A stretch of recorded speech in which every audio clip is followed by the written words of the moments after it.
Defense Chief Gibo Chodoro appeared before the House Appropriations Committee revealing critical projects left unfunded in the proposed 2027 budget.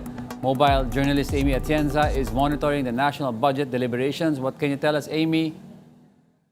Yes, Diego, meron nga no doon sa 2027 proposed national budget na remaining nga na unfunded programs, activities and projects ng Department of National Defense at kabilang nga diyan yung una funding requirement of 183.579 million pesos para sa additional personnel services at meron din silang hinihingi pang karagdagan no para nga daw sa maintenance ng operating expenses kabilang dyan yung procurement of DND ICT software, additional professional services for the newly created DND offices at representation expense para pa rin sa newly created DND office.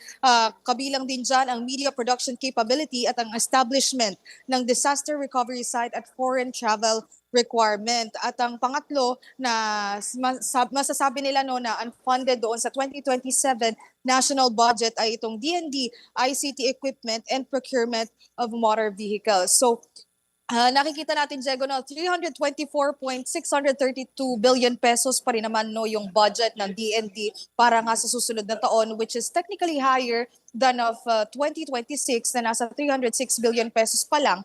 Pero ang kalakihan kasi din nito, yung 49% daw kasi ng budget na ito ay mapupunta din doon sa pension program na meron ang DND para sa military and uniformed personnel. So tinitingnan din dito mismo ng ahensya kasama ang House Committee on Appropriations kung ano nga ba yung reforms na maaaring gawin para nga may pagpatuloy no at mapaglaanan ng sapat na budget lahat ng programa at aktibidad na meron itong DND.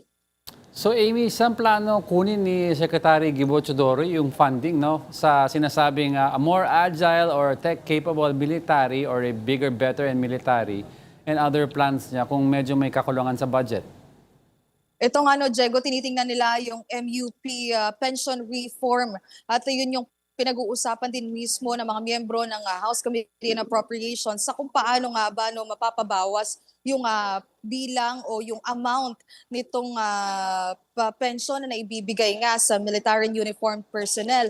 No 2015 daw kasi ay kalahati yung amount na nakukuha dito nga sa MUP. So around 60 billion pesos lang yung kinakailangan mismo ng DND for the pension program na meron sila. So yun pa yung titingnan din at bukod kasi dyan, Diego, no, meron kasing tinitingnan din at nananawagan na din mismo si National Defense Secretary Gibo Teodoro nga pagdating dito sa additional defense facilities na gusto sana nilang ilagay hindi lamang sa West Philippine Sea kundi pati doon sa eastern part ng Philippines sa Pacific waters dahil dito din daw may rich reserves of natural resources. So yun yung mga programa na nais muna sana nilang bigyang pansin para nga sa susunod na taon.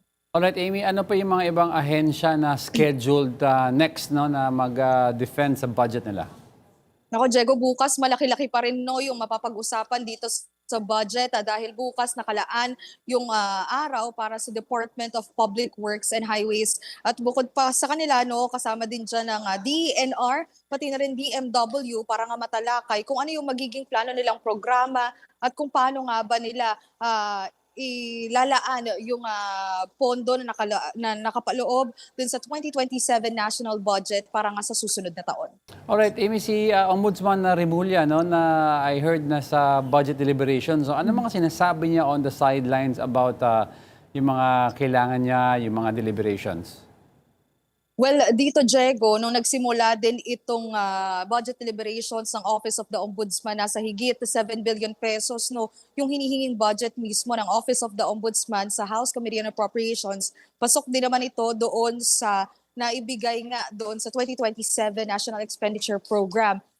So far, nung nagkaroon din ng pahayag, no, itong ang media kasama itong si Ombudsman Boying, ay natanong na rin yung sa issue ng flood control dahil nung isinagawa itong budget deliberations, nabanggit niya na before the Marcos administration ay meron nga daw, Davao City nga daw yung naging epicenter ng flood control, pero it cannot be concluded na corruption na agad yung kaugnayan nito. So makikita lang na maraming proyekto at malaki yung halaga ng pera o pondo na nailaan para nga sa flood control projects sa Davao City mismo, at yun yung pag-aaralan nila sa mga susunod pa na linggo o buwan na darating, no. Bukod pa dyan, speaking of flood control projects, ay nananatili pa rin naman, no, yung stance ni Ombudsman Boying pagdating dito sa kaso ni former House Speaker Martin Romualdez, kung saan nga meron pa rin naman daw 28 witnesses na pwede pang magbigay ng ebidensya at mga dokumento, material kaugnay nga nitong flood control corruption scandal na naiuugnay din mismo kay former Speaker Romualdez, at naniniwala siya na hindi nga daw magre-recant itong mga testigong ito.